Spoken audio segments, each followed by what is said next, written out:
Hello guys, once again it's Matt and today we have another video and yeah, let's plan out the A-6 TRAM, the new attacker aircraft, another one for the US and another one as a premium at 10.0 and another one with AIM-9Ls at 10.0. So yeah, problematic, I know, but still a very fun aircraft to fly actually. I'm flying mostly on air battles here. But if you want, you can actually play it on the normal air-to-ground battles, on the ground battles, normally as well. It's a very good aircraft for that. So yeah, let's just retain to the air battles just because it's a little bit easier to feel how the aircraft feels against other aircraft, right? Here I was actually using a lot of AIM-9, so 3 AIM-9s and a gun pod, and I will be trying to use some bombs and other stuff. But to be honest, the objective of the video was to actually compare it to the other premium aircraft that it's also 10.0 for the Americans, which is the A-10.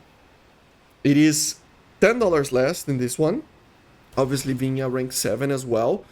So if you forget, you can always forget the part that the aircraft has a little bit less rewards and a little bit less overall capabilities of grinding due to being a lower rank, obviously, but it is also a little bit cheaper. But which one is the best? I think the A6 is better. It's a funny thing, but for air to ground, I still think that the A10 for CAS, actually, for CAS, specifically for CAS, I think the A10 is a little bit better. Just due to the fact that you can use the Mavericks that have thermals, you can use the gun, it is a very good gun, the GAU-8. You can also use many rocket pods and bombs and other minor things like that. So yeah, it is a very good aircraft for CAS. But for anything else, beyond maybe a very slow rate fight, the A6 is better. It is faster, it has more acceleration in a general sense, depending on the situation, right? The missiles are basically the same, 2 AIM-9s, but you can have the ability to carry 4 of them and carry some bombs. The turning capabilities are pretty alright, actually. You can actually turn against some of these aircraft, and if you maintain a very small gap that it has, around 600, I think, or something like that, it can turn very sharply even. It is going to lose like I said, in our low speed rate fight against the A-10, but still it's a very good aircraft. The main problem with it is the acceleration of it. Sometimes it can be a little bit problematic, but it's still better than the A-10. And the guided weaponry, obviously, very good as well. It has the pod that the A-10 doesn't. So, not the pod, right? It's built inside the aircraft, that thing on the nose there. Which actually makes it a lot better to actually identify targets. And also, it has thermals, and a very good zoom. So in a general sense, it is better on that for fighting targets. But the main problem is that I just think that the Mavericks are a better option than the GBUs, right? So that's why.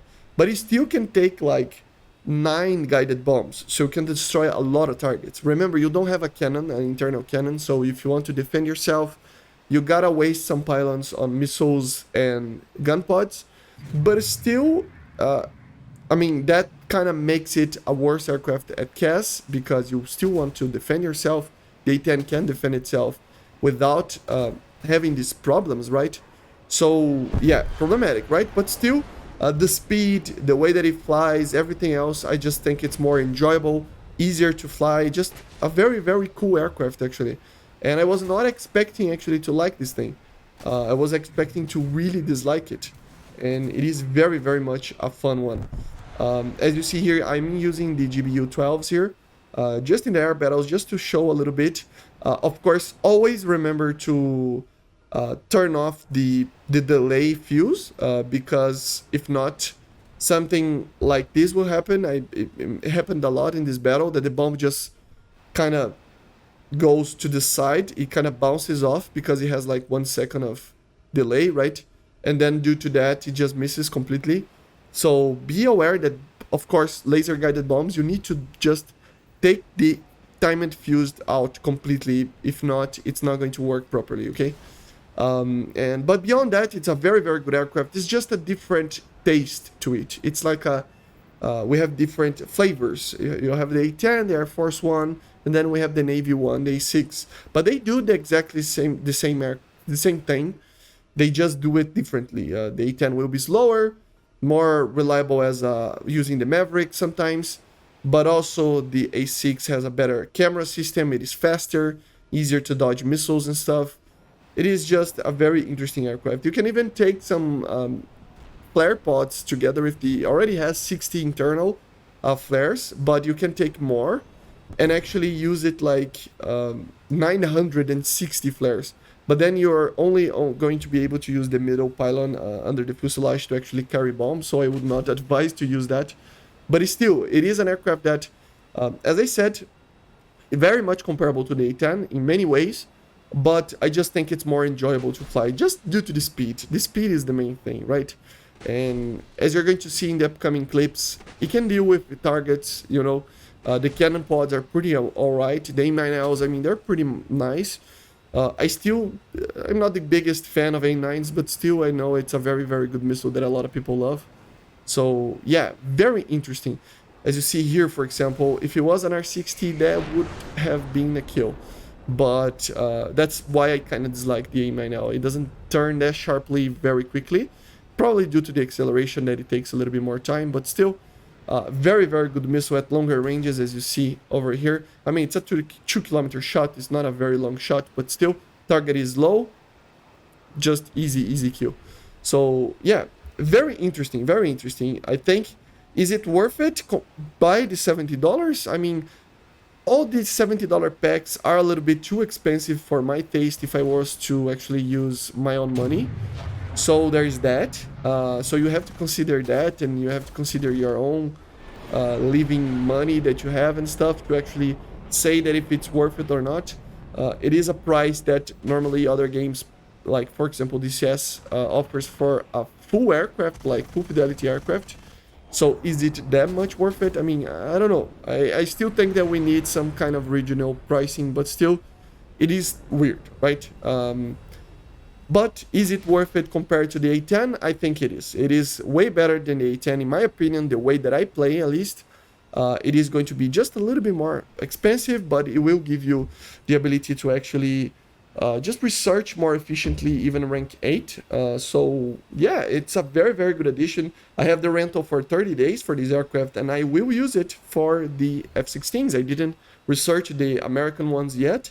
And yeah, I will use it because it's such a fun aircraft to fly. It's a very different one.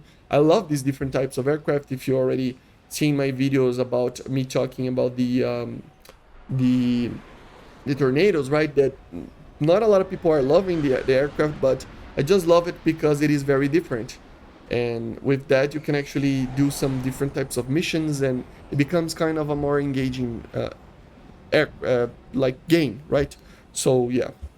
But anyway, let me know in the comments what you think. A-10 or A-6? I prefer the A-6, but I know a lot of people will still get the A-10. So let me know in the comments what you think about this. Make sure to subscribe. We're trying to hit 15,000 subscribers until the end of the year. And I hope you enjoyed the video. So make sure to subscribe, and thank you all the members and Patreons, and happy holidays again. And I see you guys during this week. So bye guys. See ya.